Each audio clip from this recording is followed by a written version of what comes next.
Welcome, everyone, to the Interlinked podcast. Powered by Shrapnel. Brace yourself for impact, crypto gamers. I am reporting from the Sacrifice Zone. STX 3.2 dates have just been announced, and it's going to be going down from July 25th to July 30th. Make sure to block off your calendars so you don't miss out on those mission rewards. These missions come in two different types, ones that earn you Shrap and ones that earn you weapon skins. These missions could be getting a certain amount of kills with a specific weapon, or extracting with a certain amount of weapon skin fragments or Sigma, and you'll want to complete these missions as the prize pool for 3.2 is 1 million Shrap. And if you just can't get enough Shrap, pick up an operator NFT, as holders are going to get 50% of that million Shrap pool. Huge shout out to our sponsor, Playa3ull Games. They are inspired by gamers and funded by their community. They have a epic game on the Epic Games Store, a third-person shooter called Nexus. Hop on in there and check that out. They're also currently selling nodes, so if you're interested, check that out at their website, playable.games. That is a 3 instead of a B on Playable. Now strap in for the rest of this episode of Interlinked.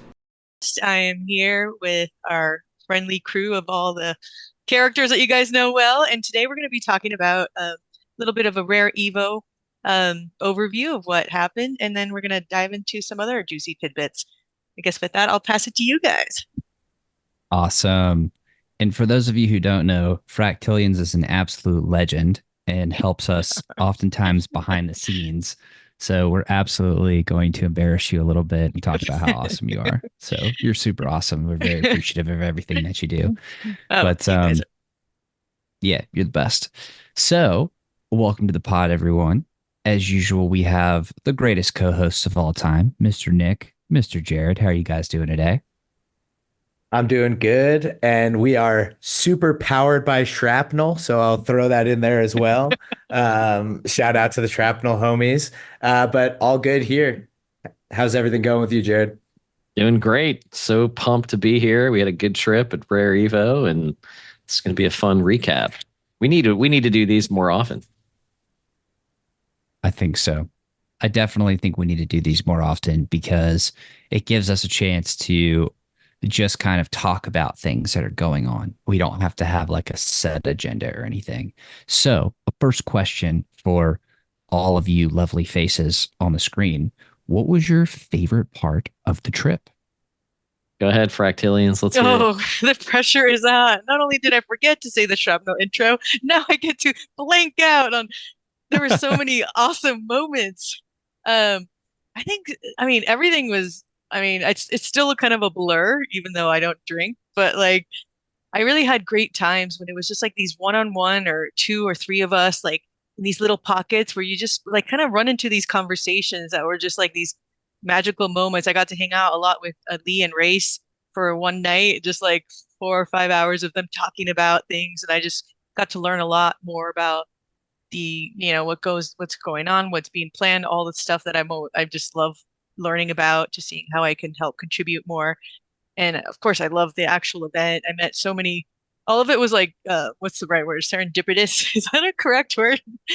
Very like all these random meetings were happening. And that part I really appreciate. And just seeing like, like especially the panel that you guys hosted, that was a lot of fun. The panel hosted, and seeing how, different founders kind of like, I love seeing how they would like, giving each other love. I love seeing the love being shared across the board for, all of everybody like kind of growing and building together. But, had a lot of fun connecting with all the different citizens I've never met. And of course, reconnecting with Nick, who now I've seen you 3 times. This is the 3rd time. I know, we're old friends now. Yeah. So jealous. But yeah. So jealous.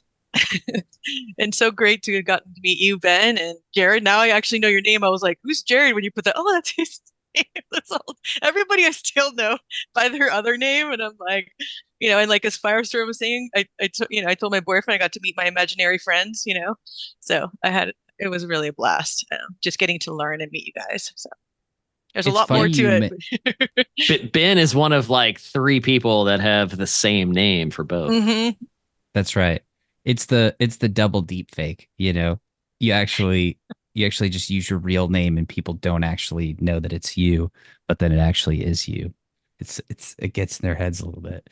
But what's funny that you mentioned about the panel is everybody kind of like hyping each other up.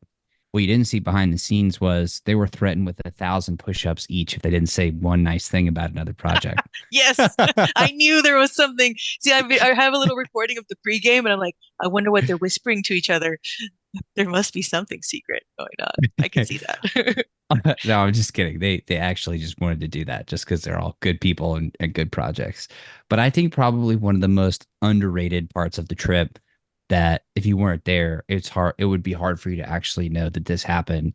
But Nick was probably, without a doubt, had the most consecutive funny comments in a row that just we were all in stitches the entire weekend. I mean, it was just unbelievable. I've never heard so many funny things come out of one person's mouth back to back to back to back to back. It was incredible. Dude, of all the gas me up compliments you've ever given me, that was easily number one. And it was definitely the Yes. crew. We just had such a fun group of people. Probably like my favorite was tied between the jiu-jitsu event and probably the council dinner, but we'll focus on the crypto side of it. The jiu-jitsu event was freaking awesome. But just having like, LeBoomington there, Felix there, the like Frack, being able to like dive in, like not even like realizing when people were walking in, I was like, oh, are they about to walk over to the table? I'm like, oh no, that's Chronicle. Like, like just being surprised by the fact that Firestorm's 7 feet tall. Yes, And and just having a group of people that were so high energy, it was just so fun from start to finish. I mean, always just shocked and like surprised by just the absolute caliber of all the citizens, and getting to spend time with them is always epic. I have to say, there's a Yeah, lot of and big buff dudes I met. I was like, a lot of citizens are big, big, yeah, they're strong. They look big. like MMA fighters, dude. I was like, I'm little here. You guys are. They all love gaming. That's like the cool part. You can just like pick up. I mean, Ben and I, and Nick was there too. We were chatting with Greg about like old school games and like reminiscing. I got to play Tecmo Super Bowl for the first time in years. That was really fun. So Journey Crypto at his gallery has, I think that system had every possible system. It had ColecoVision on it, so it has every game probably ever made, and you just have to go through, pick the one you want. We picked Nintendo for Tecmo Super Bowl, and I used the Raiders when I wasn't supposed to because they're banned permanently, probably from everyone who's ever played it. But obviously won. With the Raiders, you can't lose. And just chatting about games, seeing what everybody's doing, and just realizing that like the thread that connects everybody is all like the passion that we all have for it. And I think this is an amazing weekend. I mean, it was a blast. And to Yeah, I dwell loved on the Joust. journey, facility a little bit, I mean, I was pretty blown away. Like I had been kind of like I was already excited. I have had Journey NFTs in the past, still have them. So I like followed that opening and being developed, and even showed my family like the trailer when it came out. But to see it in person and like to see, I mean, in particularly for us to see all the Neo Tokyo citizens on the wall, all the S1s, all the S2s, being able to walk around and then actually connect these, birth names with their avatars was just super, super cool. And huge shout out to the Journey team, because as far as like putting on an event, from like the food to the barkeep to like the staff always being on top of it, it definitely exceeded my expectations. Yeah, Yeah, I and the agree. food was incredible. The food was Yeah. incredible. Also, I absolutely loved that, again, one of the greatest co-hosts of all time, Mr. Crypto ET is here. One most valuable citizen. Very well Yay. deserved. Very well Much deserved, sir. appreciated. I was literally once he said the jujitsu thing, my deductive reasoning was like, okay, that's probably me. And my heart just started slamming. So I'm like, oh man, I'm gonna have to say something. You weren't excited about the bites? The bite that wasn't my immediate reaction. My immediate reaction was like Go fear bites, go. of public speaking. But yeah, the bites, that's nice as well. I think we were chatting on some good use cases for that. I think that might end up in a liquidity pool, but maybe a conversation for a future day. Yum yum. Yeah, I was actually really hoping that you would do an impromptu stand-up routine on the spot because I would have loved to see what you came up with. Oh my God, I would have probably reverted to my old stand-up material, and that might have been my last Neo Tokyo event. There might have been a digital ostracizing. Now you're gonna have to share something. You can't just drop that. Not It's saying on the internet. really. Oh, you gotta share the link. I have not seen any of this. Now I know it's you and LeBoomington fighting for the jester, court jester title. Then. Oh, don't worry. That's the pre-whispers like warm up. You just have to Oh, do some okay. light digging to find it. Awesome. Yeah, I also Yeah, agree. almost.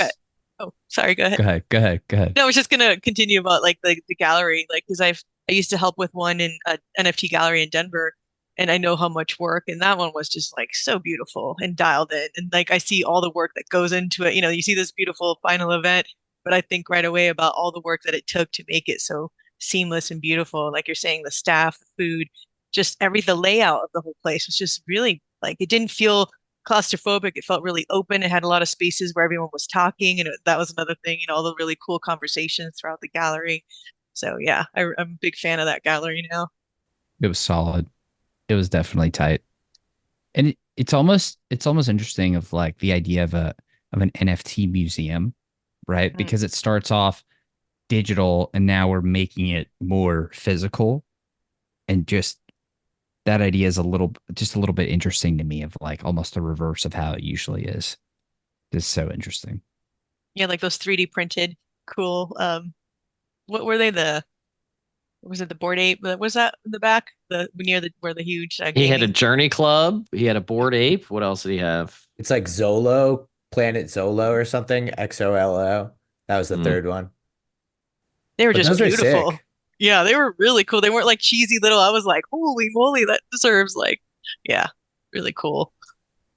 Yeah, I ended up grabbing the X account of at least one of the people from the Journey team. I definitely want to reach out because those would be absolutely epic to give of the Citizen. Throw that in the background next to the I armor. know. Where did they Yeah, did they say shout out to anything about? Journey, baby. Yeah.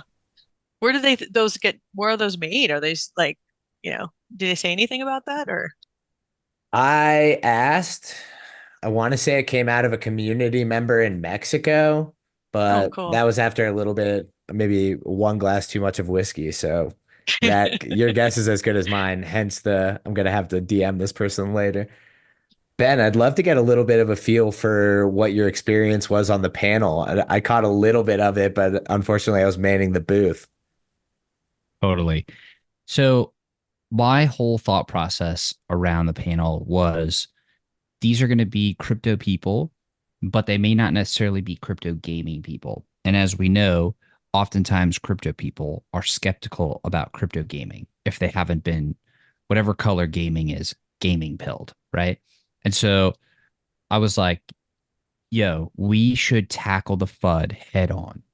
And we should have the topic be, is it really like, are we really heading towards a Ready Player One style future, or is crypto gaming just a bunch of hype?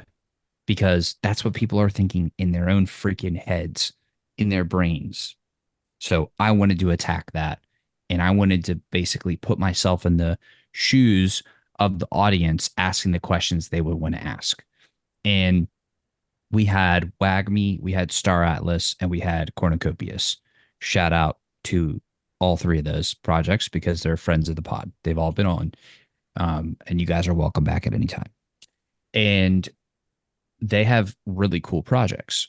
And even to the point of WAGME, the WAGME team had this badass, ginormous mech suit that they set up.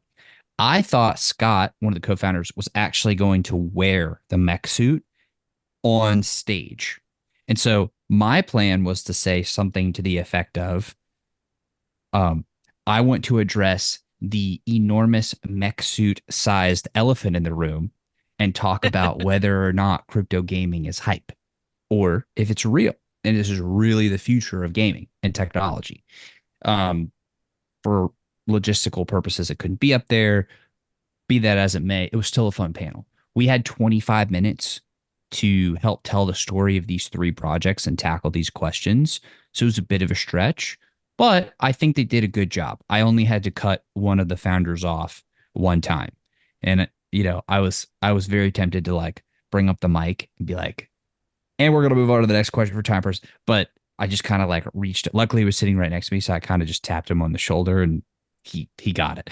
But it was interesting because from my perspective, okay, so to kind of jump into something a little bit off topic for a second, but like if you put yourself into the shoes of the audience, oftentimes people have no fucking clue what you're talking about, right? So when you have three people who they live and breathe this stuff every second of every day on the panel answering questions about their own project that they know more about than literally everybody else, sometimes it's hard for them to like put themselves in the shoes of a beginner and put themselves in the shoes of somebody who has never heard of them before, right? Like if somebody's like, okay, I'm reasonably familiar with crypto to the point where I showed up at a conference in Las Vegas, they may be there because they like Las Vegas and they're like, oh, maybe I could meet some cool people or whatever. Or I YOLO'd this one project. And so I'm going to show up to see if I can meet the team and make sure I'm not going to be like homeless because I just fucking risked it all on garbage or whatever. So they may not be that knowledgeable. So you kind of have to like, in my opinion, take the perspective of put yourself into the audience's shoes. What are they going to understand? What is going to make sense to them? And what are they going to care about? So like trying to almost translate and go from project founder at the bleeding edge of this technology speak to I don't really care that much, but I'm interested enough to like show up to this panel and listen. That's what was trying to do.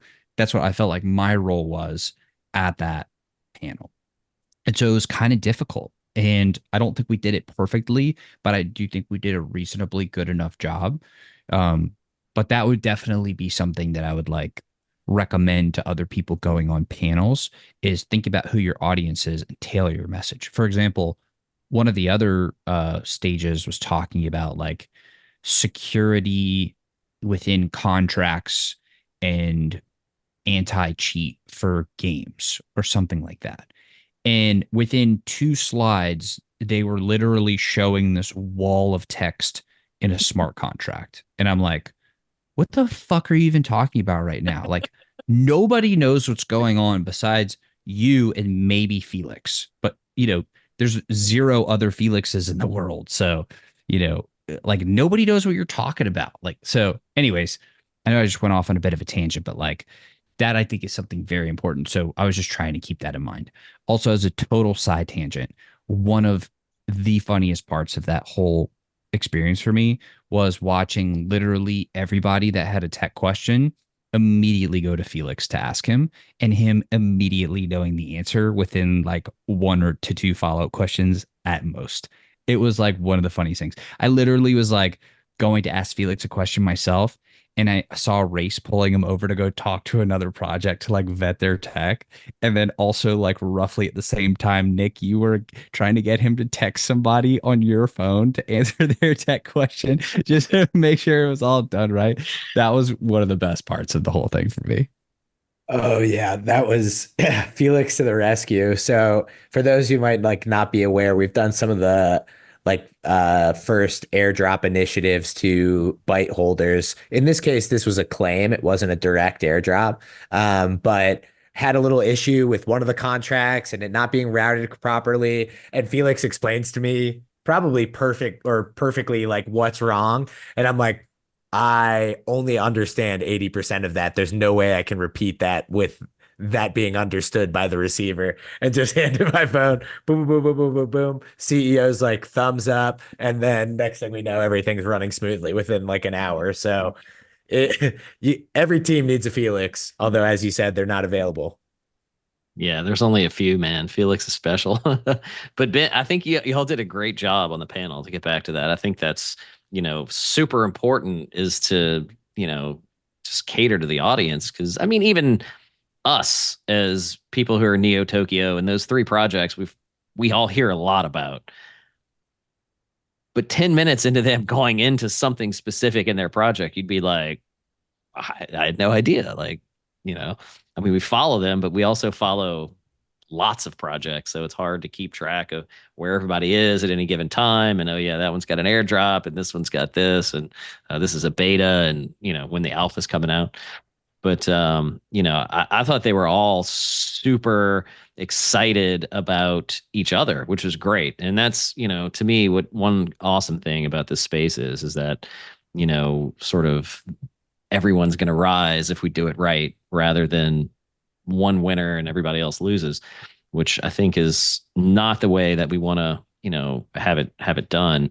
And I think crypto gaming as a whole, if you know, when those three projects are out full steam doing their thing, crypto gaming itself is going to be in a better spot because we have those people to look at, and we have, you know, these projects that we can you know, sort of have new people come in and mimic. And now it's like, you know, who are they mimicking now? There's a few that are out there, but I think these are going to be, you know, some of the heavy hitters. And, you know, like we talked about earlier before we started recording, you know, Off the Grid is coming out.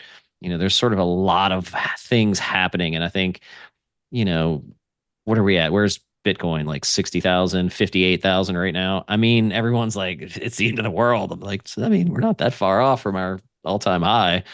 But if you look at crypto Twitter, it's like, what's happening? It's going down. We're in a bear market. I'm like, seems fine. I don't know. Maybe I'm just kind of naive, but you know, I guess it's not at 80, but who cares? I mean, we got crypto games coming out. I mean, that's the point, right?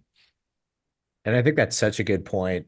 I'm like very grateful that the Rare Evo event was when it was, because as you mentioned, like vibes on Twitter are all time low potentially. I mean, Elliot just put out a video last night saying that it was like all time low from his perspective. And since I've only been in it since 2021, I'm like, oh, this is probably happens all the time. This is just part of the bull market, like bear cycle. To hear him saying it's like multi-cycle low vibes.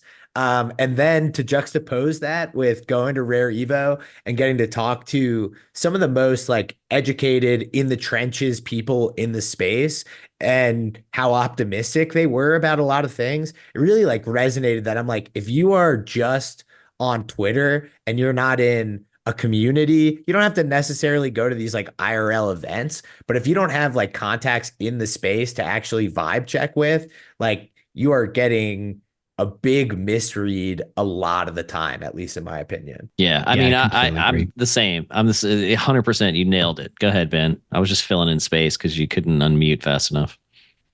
I was just gonna say I completely agree. Like the vibes, the vibes on crypto Twitter, I think are emotional.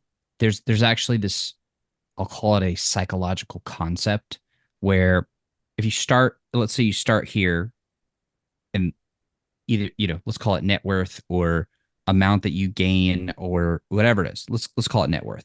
If you start here and you go up here and then you go down here, even though you started here and ended here, it still feels bad because at one point you were here. And so you've been anchored psychologically here. If it just went straight from here to here, you'd be way happier than if it went here to here to here. So I think that is probably what people are suffering from because we as human beings are significantly flawed creatures and we consistently fall for psychological misjudgments. Um, and we get tricked all the time in our brains, all the time, consistently. And then other people try to trick us. And so you have like people who are trying to gain clout by shit posting or bull posting or whatever it is that they're trying to do to like spam your dopamine. And so they're trying to get clout and they're trying to have like a clever or a hot take or whatever they're trying to do to grab attention. And oftentimes the bad news will travel faster than the non-bad news. It's just human nature, right? So I think it's a function of that. Also, I think people are probably looking for something that will save them from the perceived turmoil of the world because especially moving into a uh, politically driven climate um, maybe that doesn't make sense, but like whenever politics enters, I think there's like that tends to dominate a lot of things. And so the news becomes more important to people and their attention is definitely hijacked. I mean, our attention, like none of us are immune from this. And so that is consistently being abused. And that's just going to make us feel bad because fuck politics and fuck the news.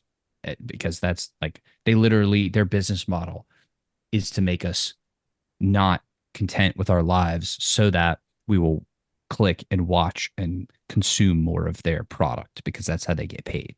And they're very effective at it. They have literally engineered their products to take advantage of our cavemen and women brains. So that would be my best guess as to why morale is at like feeling like an all-time low. Also, expectations are just wildly inappropriate from the perspective of people have been expecting an easy 100x in like a month and that's not going to be met.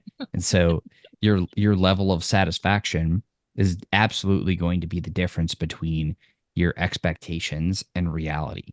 So if your expectations are here and reality is here, you're going to be unhappy, right? That's why Charlie Munger always says the key to happiness is low expectations. I got to tell you, as somebody that tries to practice that, I'm, I'm still pretty happy right now. Like life's good, you know? I expect everything to just suck so that when it doesn't, or it's just okay, it's like, wow, I thought it was going to be way worse. So this is pretty great, you know? So for whatever it's worth, I found that to be actually very helpful. Because you can't control anything outside of yourself. So you might as well focus exclusively on controlling yourself. And why not have low expectations? You can only be like your happiness can only improve from having low expectations. You know what I mean? And Charlie Munger's way, way smarter than I am. So I'm gonna listen to him. He's smarter than me for sure. No, I love what you're saying. It made me think about having this whole event in Vegas, like the perfect backdrop to that, human drama, right? We're in the midst of those highs and lows and that like expectation and that. And here we are, the builders, who are continue to build. And me, my personal background again is like being a builder within communities. So watching those highs and lows, it's like, oh, okay, they're talking about low. I'm just going to stay away and just keep building. And I think, where we were in that conference, it's all these builders are just like, what's happening? Okay, we're just going to keep building, And so I love hearing all the stories of what they're working on. They're stoked. They're just going to do what they're going to do, build. Keep on trucking. It's like either like the hold and like sort of like hodl and like set and forget strategy or like just the set and build. Yeah, It's that's kind of, I'm really bad at selling, so I just set it and build weird stuff. So yeah, it that's makes you probably my happier.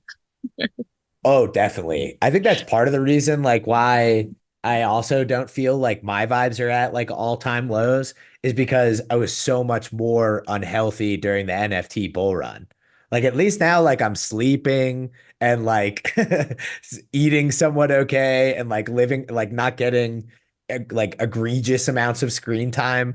Like 2021 NFT bull run, there really was nothing like it. Now I haven't been around to the early DeFi and yada yada yada, and I'm sure that was hyphy as well. But there's something very that had the illusion of like technology. We were trading pictures for ridiculous, ridiculous valuations and appreciated like nothing I've ever seen. I mean, it was absolute madness. I mean, Thugbirds, not that these projects didn't have projects behind them. Not all of them did, but certainly some were just pictures in a dream.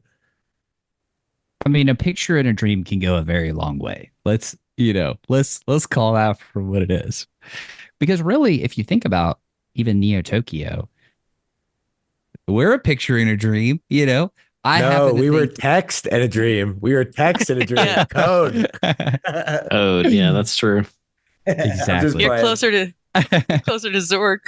That was my first game. Do you guys remember that one? Mm-mm. Mm. That was No one my, remembers Zork, the first MIT text-based game. Floppy disk, dude. That's Old awesome. school. Old I cut school. my teeth on red version on a Game Boy Color. Maybe an NES before that. I played this flight simulator game using the AOL dial-up internet or whatever it was called, and it was like burn, burn. Everybody knows exactly what I'm talking about. But yeah, it was like this badass flight simulator thingy. You just kind of fly around and like shoot things. It was cool. It was badass. I think I remember that one. Is that from Microsoft? Because that's the original flight simulator. I don't think that think one it had was. guns though. I think it I mean- was. It may not have had guns. I may have been like 7 or 6 years old and thought it had guns or something. But It Making would the have sound. been way better with guns. totally. My brother's first game was log on to AOL chat rooms and shit talk people. So I definitely think I had a bit better of an experience. The OG troll. Yeah, exactly. That's what I was thinking. I'm like, hey, that sounds like certain people in the DAOs I've met. Oh, I had a little bit of a streak. I remember me and my buddy in middle school playing RuneScape would just lure people into the woods and kill them and take their items. Dude, is that why you asked me to play RuneScape with you the other day? And connect it to your MetaMask? Exactly. Connect to your Coinbase. Come on, babe. Bring all your pretty coins into the woods. Yeah, you were like, dude, I found this hack. If you put your secret key into your special sword and come out into the secret woods and meet me there by yourself, you get a special item. Plant this seed phrase in this magic Exactly. Macintosh. Exactly. You should make that game just for funsies. Be like, Drainer.io. yeah, exactly, dude. Just like Snort Coin, dude. You gotta talk about Yes. Snort Coin. I don't even know if we could possibly explain Snortcoin. I don't know. They're gonna get mad because that's we shouldn't be talking about it, right? Not yet. Yeah, you're early. You're You're early. early. Yeah, now they all think we're launching a freaking cocaine coin. No, it's pigs. Get your minds out of the gutter. Yeah, everyone. And it's not even pigs. It's a laughter-based app. You'll see. You'll see. It's coming. It's coming. So we should talk about the fact that we had a presidential candidate at Rare Evo, Kennedy.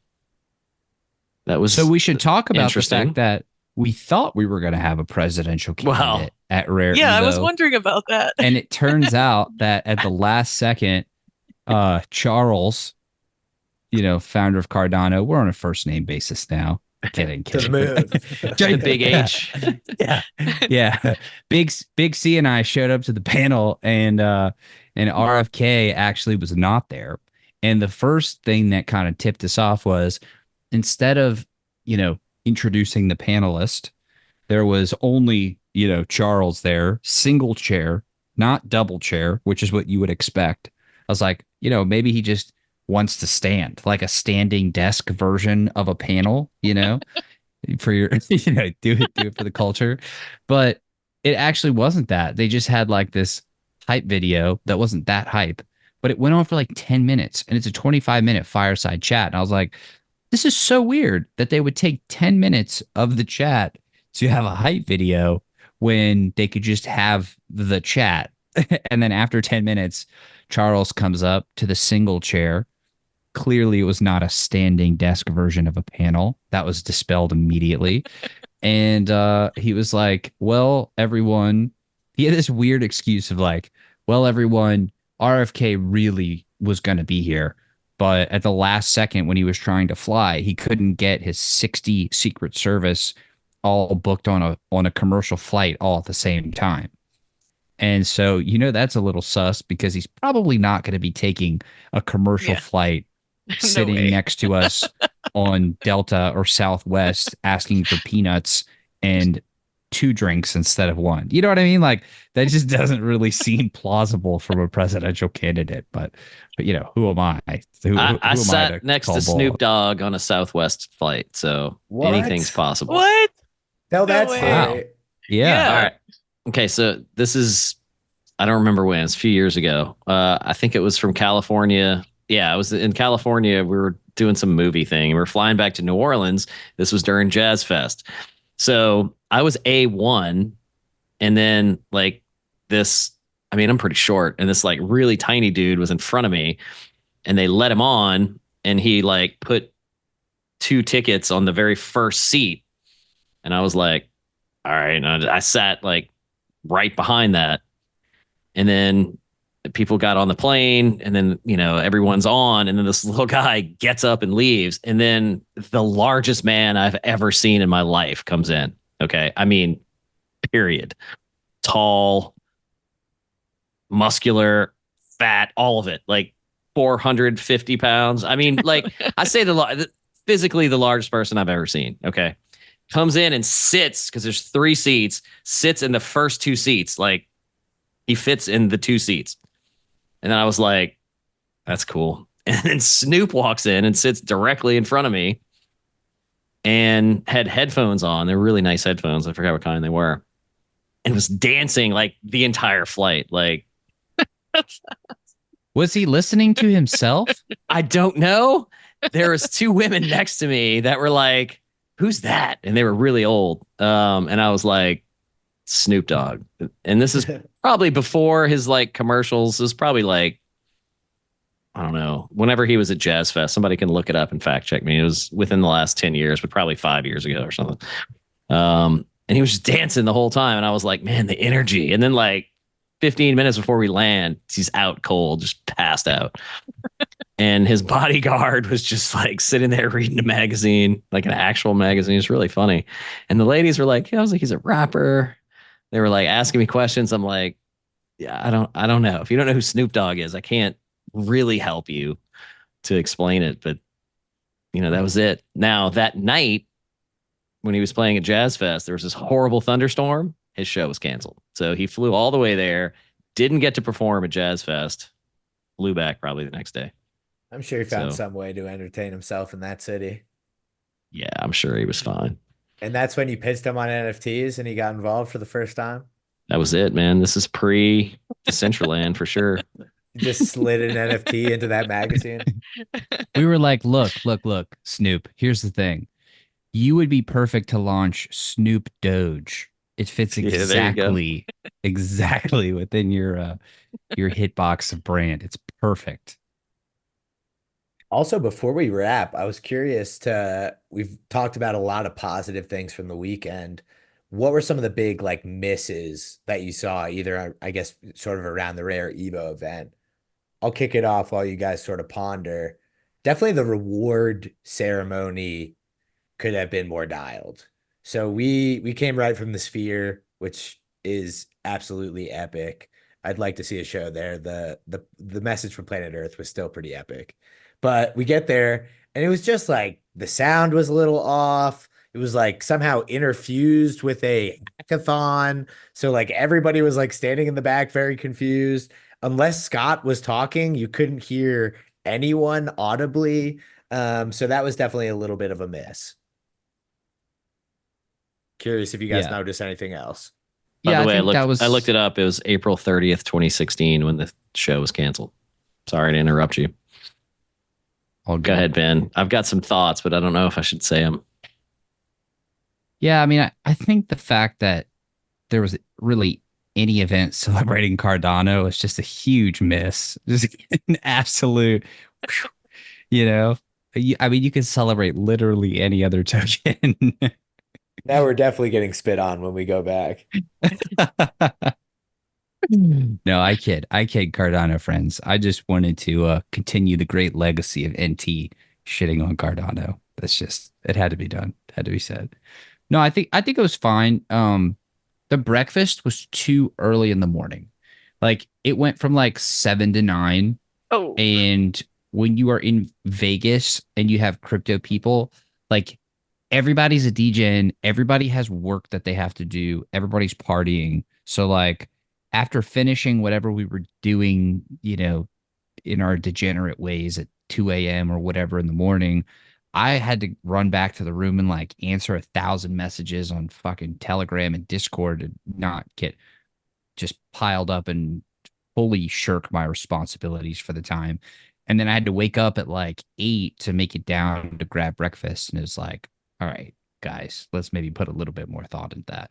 So that was a little weird. Also, there wasn't really a ton of like, this is where you go for this. This is how you get to everywhere in a very easy to consume format.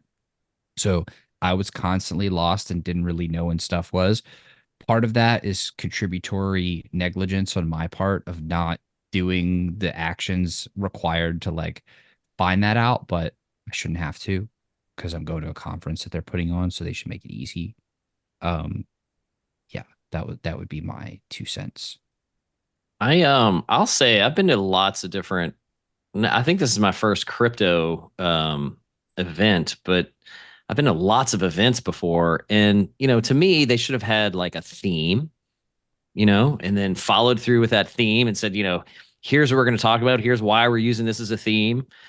To me, yesterday, Cardano fell out of the top 10. It's not a cryptocurrency anymore. And I mean, I'll just kind of follow along with you, Ben. It's like that was the theme to me. And I feel like, man, it was just sort of, hey, let's have an event. Here's some people, throw up some places where they can speak, and here's what we're going to do. There were some workshops. I didn't do any of the workshops. They may have been great, but they were all very technical when I looked at them, and I was like, I don't know how many I'm going to get out of that. I would have loved to have had like a really cool crypto gaming workshop. So the workshops were like Yes. 2 hours long. That would have been cool. Like throw us all in a room and said, here's a workshop, have 10 or 15 people ask a bunch of questions, like figure out what the issues with gaming, or just talk about it. I mean, that would have been, I think, something that they should have done. And to me, it's like every event I've been to, it's like a theme. Like, it's just my thing. Like, whatever it is, here's the theme. Whatever Cardano's theme is, you know, power to the future. I have no idea, something. And then here's why, Cardano's fulfilling that role, and here's what they're going to do for it. And, I thought that would have made it just a little more sort of poignant. And to me, it just sort of wasn't as organized, or, I was underwhelmed. Let's put it that way. Yeah, I was going to mention the same thing. Like the last event I went to was ETH Denver, and they had so many amazing workshops. I actually did Camp Biddle there, 3 day amazing content where you could go to whatever you want. Great presenters, really easy to access. And they didn't have coffee at this thing. Like, where's the coffee? Like, usually they like have like, water and coffee. Well, they did have some water, but like, I think that meetup component would have been cool to have something exactly along those lines, some kind of gaming thing, something so I could meet the other people instead of just going to the booths, like 2 hour, like meet, or I don't know. We kind of did that within our own, you guys know everybody. So I just follow all you guys, and you guys, all the cool people, but it would have been really nice to have that. But I know I kept walking by and seeing all these workshops. I'm like, what's that about? And there's no clear itinerary of like, oh, this. And I'm like, I'm not going to go back on the website and like pull up what the hell. Yeah. I'll also say, like, as somebody who attempts to network at an industrial grade, like, I literally spent probably 2 to 3, maybe 4 hours, whatever. But I worked the entire room. Like, I went to every single booth. I grabbed every business card. Tried to talk to every single person. And like, there were a couple of he heavy hitters there and like great projects, but not all of them were really relevant. I didn't actually really care about most of them. Mm. Some of them were cool. Um, and you'll be getting DMs from me if you're listening to this. But like, yeah. So I was actually thinking like how best to actually connect with the people you really want to connect with there, right? Like, I would have loved to talk to other investors and other gaming projects and any other projects that are like peripherally related to gaming. And there was not really an easy way to do that. And not even on the booth side, but like the actual people attending the conference side, you know? Yeah, So and it'd be cool if they did kind of to the breakout room point. Like if you Yes. had categories, you could have like checked, Hmm. being like, "Hey, I'm interested in gaming. I'm an investor. I'm raising money," and then people could have been broken out to like groups with maybe even hosted by those heavy hitters. Would have been a really nice way to be able to have a little bit more of a connection. yeah. So it did feel a little bit like, at risk of sounding crude, it felt like a Cardano Circle J a little bit, that wasn't really tailored towards like connecting the people who want to like really network and build stuff and connect with other people doing cool stuff. That being said, as critical as I'm sounding now, I do think that like for the most part, the things worked. The events they said that were going to happen happened. They put on a conference, you know. Except for Uh, RFK. yeah, that didn't happen. But like Caesars was badass. We had a ton of fun. It was in a fun atmosphere. We we got to see Zed. He came on at 2 a.m. in the fucking morning, and that he entered stage at that point. But once he entered stage and took his merry time to get there, then he put on a great show, and it was pretty badass. Um, Did it clear out at so all after I left? no, Like, it got no, it was significantly more crowded. more. It was, Oh, dude, I can't yes, imagine. For the listeners who did not see, just imagine if you took like an NFT community and then put them through a salmon spawn, is pretty much what was going on. yeah, exactly. So it was brutal. I got way too close to too many people physically. I was like, oh, get away from me. I just want to dance. Zed. And then for some reason, he didn't play his own stuff as much as I wanted him to. I'm like, you could have literally just sat there and put on the Hourglass album. I would have been fine with that. Just set it and forget it, do some badass lights or whatever. But like he kept trying to play some other people's stuff, and you're there to see Zed. His stuff is so good. Play your own stuff. So he didn't play all of the stuff, but he played a little bit of his stuff. And I'm like, play more of your own shit, bro. That's why we're here. So Yeah, I like that always catches me flat-footed too until like I kind of connected with more of my buddies who are like in the electronic scene. And I guess they have like two different sets that they'll do. And they'll do like sort of like a set that's like a concert set where they're doing all their stuff. And then they do, I might even be botching the terminology. I still have some Vegas brand, but they're like DJ sets or club sets where they'll totally, go and totally. But still in their DJ set, play your own stuff if you're that big. If you're Zed and you have millions of people that want to listen to your shit all the time and they're coming there to see you, they're not coming there to see you play other people's stuff. Like you wouldn't go see, they're not on the same level, but you wouldn't go see the Beatles so that they could cover Elvis. I mean, maybe that could be badass if they did like one song like that, but you know what yeah. I mean? Like, you don't want to go see the Beatles pretending to be a cover band. You want to see them play their own shit because they're the Beatles. Like, Zed is one of the pioneers of electronic music. Play your shit. Show us why you have millions of people that listen to you every single day. So, anyways, maybe I'm just being too critical and I should continue to lower my expectations, but I was just hoping for more Zed at the Zed show. It seemed like it would be an obvious. Oh, and if I had stayed till 2 a.m., I would have expected the same. Yeah, but it was fun. It was really fun. Yeah. And overall, that's how I feel about the event. Like if NT was doing another thing at this event, I would 100% go. It was fun being in Vegas. At the end of the day, it was like I would give the like event, the conference, like a 7.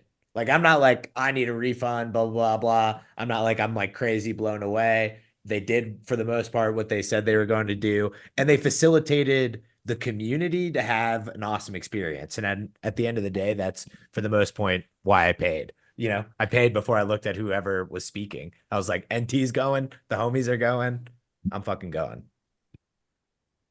Totally. Hell So yeah. it was Should cool. we wrap this up? Yeah, maybe unless you all have anything else that you'd like to say, I have some final words at the end whenever everybody's got everything off their chest. Go for it. Go for it.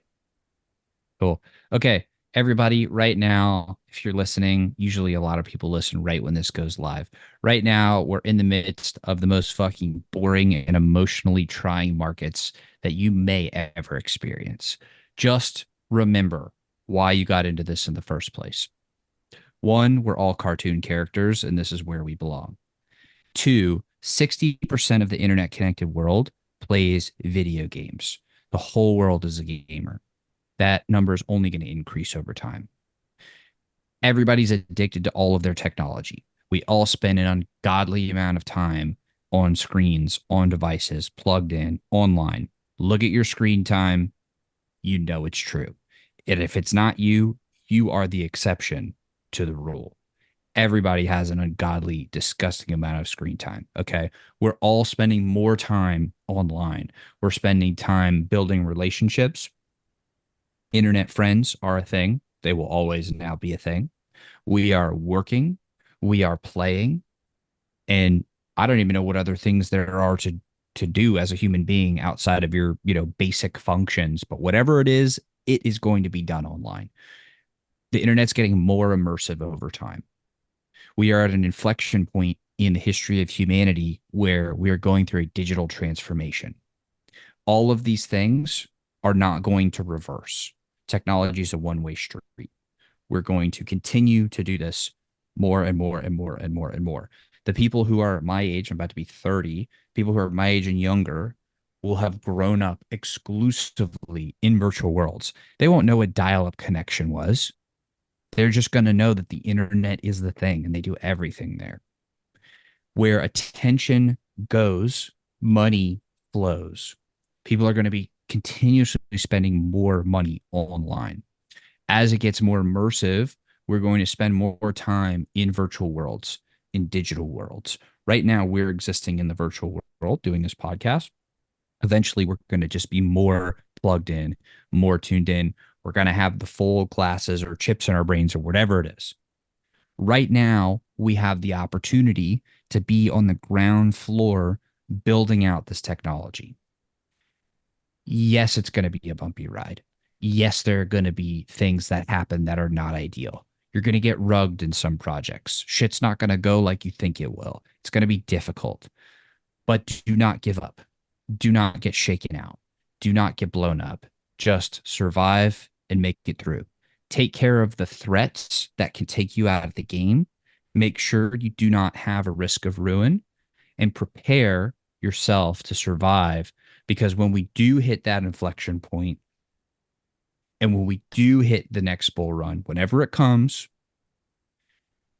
this can change your life and this can set you up for the rest of your life. And you have an opportunity now to be one of those people that were in and that knew about it and were positioned perfectly to ride this wave wherever it may take us. So yes, it sucks right now. No, it is not fun. Yes, it's tempting to use leverage. Yes, it's tempting to trade. Yes, it's tempting to quit. Yes, it's tempting to get distracted. Yes, it's tempting to do fill in the blank. But don't fucking do it. You're here. You're in it. You're at the right place, especially if you're listening to this pod. That means you know things that most other people don't know yet. They will. They will hear about this pod. But right now, mostly people in the crypto gaming sphere know about this pod. So just stay the course. This is the hardest part. Right here, right now. And you have the opportunity to prove that you are not a lettuce hand bitch. So don't be like that. Don't be a lettuce hands. Don't be a paper hands. Stay true. You fucking got this. That is all. Hell yeah. And this has been another episode of Neo Tokyo Interlinked. We were joined by Jared and Fractilian and Ben with the closing thoughts, and we will be back next week. Thanks, everyone.